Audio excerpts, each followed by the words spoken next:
എല്ലാ പ്രിയപ്പെട്ടവർക്കും ക്രിസ്തുയേശുവിൻ്റെ നിസ്തുല നാമത്തിൽ സ്നേഹവന്ദനം. ഇന്നത്തെ നമ്മുടെ ധ്യാനത്തിനായി 51 സങ്കീർത്തനം 10-11 വാക്യങ്ങൾ. സങ്കീർത്തനം 51, 10, 11. ദൈവമേ, നിർമ്മലമായൊരു ഹൃദയം എന്നിൽ സൃഷ്ടിച്ച് സ്ഥിരമായൊരാത്മാവിനെ എന്നിൽ പുതുക്കണമേ. നിന്റെ സന്നിധിയിൽ നിന്ന് എന്നെ തള്ളിക്കളയരുതേ. നിന്റെ പരിശുദ്ധാത്മാവിനെ എന്നിൽ നിന്ന് എടുക്കുകയും അരുതേ. കർത്താവിൻ്റെ പരിശുദ്ധ നാമം വാഴ്ത്തപ്പെടുമാറാകട്ടെ. നോമ്പിൻ്റെ ദിനങ്ങളിലൂടെ നമ്മൾ കടന്നു പോകുന്നു. സങ്കീർത്തനക്കാരൻ ദൈവസന്നിധിയിൽ അനുതാപത്തിൻ്റെ നിലവിളി ഉയർത്തുന്ന വാക്കുകളാണ് 51 സങ്കീർത്തനം. പൂർണ്ണമായും തന്നെ ശുദ്ധീകരിക്കണമേ എന്ന സമ്പൂർണമായ സമർപ്പണ പ്രാർത്ഥനയാണ്. ധ്യാനാത്മകമായ നിമിഷങ്ങളിലൂടെ കടന്നു പോകുന്നു. കർത്താവിനോടുള്ള ബന്ധത്തിൽ മാത്രം വാക്കുകൾ ഉരുവിടുന്നു. നമ്മൾ കേട്ടിട്ടുള്ള ഒരു കഥ വീണ്ടും ഓർമ്മിപ്പിക്കുകയാണ്. മൾബറി ചെടിയുടെ ചില്ലയിൽ 2 പുഴുക്കൾ ഇല ഭക്ഷിച്ചുകൊണ്ട് ഇരിക്കുകയാണ്. ഒരാൾ പറഞ്ഞു, എത്ര നാളുകളായി ഈ മധുരം നുണഞ്ഞുകൊണ്ടിരിക്കുന്നു, ഇനി കുറേ ദിവസങ്ങൾ ഇത് വേണ്ട എന്ന് വെച്ചുകൂടെ? മറ്റേയാൾ പറഞ്ഞു, ശരിയാ, പക്ഷേ ഈ ടേസ്റ്റ് ഇതിൽ നിന്നൊന്നും മാറി നിൽക്കാൻ എനിക്കാവില്ല, ഇതിൽ നിന്ന് പുറത്ത് കടക്കാൻ എനിക്ക് വയ്യ. അങ്ങനെ 2 പേരും 2 വഴിക്ക് തിരിഞ്ഞുപോയി. ഒന്നാമത്തെ പുഴു ആ രുചികളിൽ നിന്ന് മാറി തപസ്സിലേക്ക്, രണ്ടാമത്തെ പുഴു അതിൻ്റെ ആഗ്രഹത്തിലേക്ക് തന്നെ മടങ്ങി. കുറേ ദിവസങ്ങൾ കഴിഞ്ഞു. തപസ്സിരുന്ന പുഴുവിന് മീതെ ഒരാവരണം വന്നു. പതിയെ അത് അടർന്നു വീണു.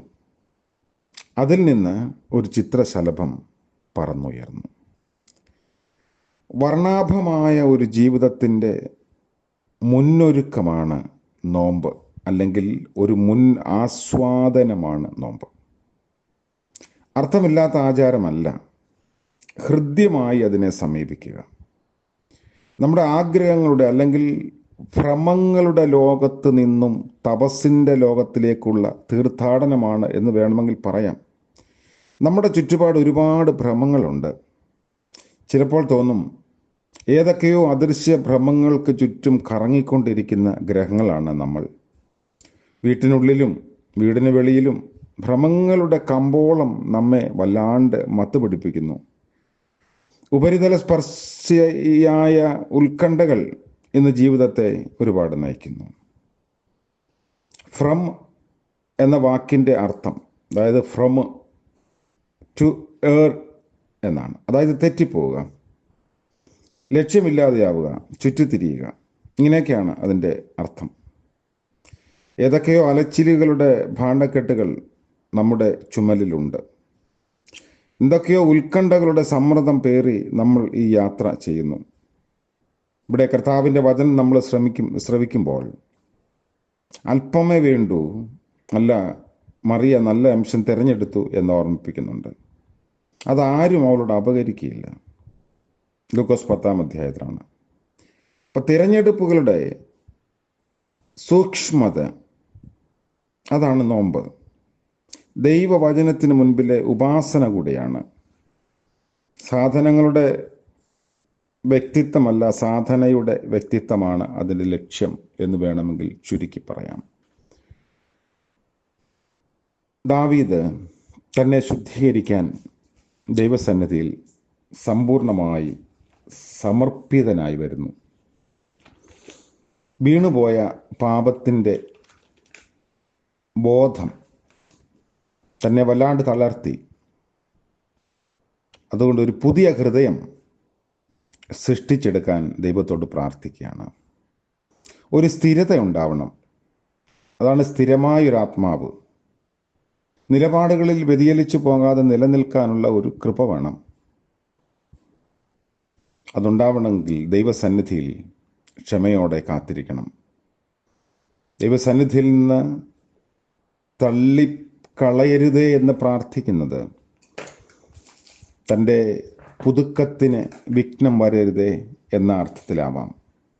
നോമ്പ് എന്ന വാക്കിനെ നമ്മൾ ഒരുപാട് ധ്യാനിച്ചിട്ടുണ്ട്, വ്യാഖ്യാനിച്ചിട്ടുണ്ട്. അത് പിരിച്ചെഴുതുമ്പോൾ പല രീതിയിൽ പലരും പറഞ്ഞിട്ടുണ്ട്. നിഘണ്ടുവിലൊന്നും ഇല്ലാത്ത പിരിച്ചെടുത്ത് നമ്മളത് സ്വയമായിട്ട് നടത്താറുണ്ട്. നോവുള്ള അൻപ് എന്ന് പറയുന്നു. എല്ലാ അൻപുകൾ, അതായത് എല്ലാ സ്നേഹത്തിൻ്റെയും പുറകിൽ ഒരു നോവ് ഉണ്ടാവും. അമ്മയ്ക്ക് മക്കളോടുള്ള സ്നേഹത്തിന് പിറകിൽ ത്യാഗവും വേദനയുമുണ്ട്. ഈ സ്നേഹം ഇങ്ങനെ കരകവിഞ്ഞു വരുന്നു. അതിൻ്റെ കരകവിയലിൽ ആ വേദനകളെല്ലാം നിസ്സാരങ്ങളായി മാറും. ദൈവത്തിന് മനുഷ്യരോടുള്ള സ്നേഹത്തിൻ്റെ പിറകിലെ നോവിൻ്റെ പേരാണ് ക്രിസ്തു. അബ്രഹാം ദൈവത്തെ സ്നേഹിക്കുമ്പോൾ അതിൻ്റെ പിറകിലെ നൊമ്പരമാണ് ഇസഹാക്ക്. സ്നേഹത്തിൻ്റെ പിറകിലെ നോവ് ഏറ്റെടുക്കാത്തവർക്ക് സ്നേഹിക്കാൻ സാധിക്കില്ല. നോമ്പ് ദൈവത്തെ കൂടുതൽ സ്നേഹിക്കാനും അങ്ങനെ എന്നെയും എൻ്റെ സഹചരെയും കൂടുതൽ സ്നേഹിക്കാനുമുള്ള വിളിയാണ്. ജീവിതത്തിന് നമുക്ക് നൽകാൻ കഴിയുന്ന അൻപാണ്, നന്മയാണ് നോമ്പ്. ദൈവം നമ്മളെ അനുഗ്രഹിക്കട്ടെ. പ്രാർത്ഥിക്കാം. വിശ്വസ്തനായ വാഴ്ത്തപ്പെട്ട കർത്താവേ, പുതിയ ദിനത്തിനായി സ്തോത്രം. ലഭിച്ച നിദ്രയ്ക്കായി വിശ്രമത്തിനായി ഞങ്ങൾ അങ്ങയെ സ്തുതിക്കുന്നു. അങ്ങയുടെ സന്നിധിയിൽ വേറിട്ട് സമയം ചെലവഴിപ്പാൻ ഞങ്ങളെ സഹായിക്കണമേ. നിർമ്മലമായ ഹൃദയം ഞങ്ങളിൽ സൃഷ്ടിക്കണമേ. പുതുക്കപ്പെടാൻ ഞങ്ങളെ ഇടയാക്കണമേ. ഇന്നത്തെ പകൽക്കാലം, പ്രഭാതം മുതൽ പ്രദോഷം വരെ അവിടുത്തെ സാന്നിധ്യവും നിറവും ഞങ്ങൾക്ക് നൽകണമേ. കർത്താവേ, ഇന്ന് പലവിധമായ ആവശ്യഭാരങ്ങളുമായി അങ്ങയുടെ സന്നിധിയിൽ വരുന്നവരെ ഓർത്ത് പ്രാർത്ഥിക്കുന്നു. ജന്മദിനം ആഘോഷിക്കുന്നവരെയും വിവാഹ വാർഷികം ആഘോഷിക്കുന്നവരെയും ഓർത്ത് പ്രാർത്ഥിക്കുന്നു. അനുഗ്രഹവും നന്മയും സന്തോഷവും അവിടുന്ന് പകരണമേ. യേശുമശിഹ മൂലം പ്രാർത്ഥിക്കുന്നു. കൃപയോടെ കേൾക്കുമാറാകണമേ. ആമേൻ. ത്രിയേക ദൈവത്തിൻ്റെ അനുഗ്രഹവും കാവലും നാം ഏവരോടും കൂടെ ഇന്നും എന്നേക്കും ഉണ്ടായിരിക്കുമാറാകട്ടെ. ആമേൻ.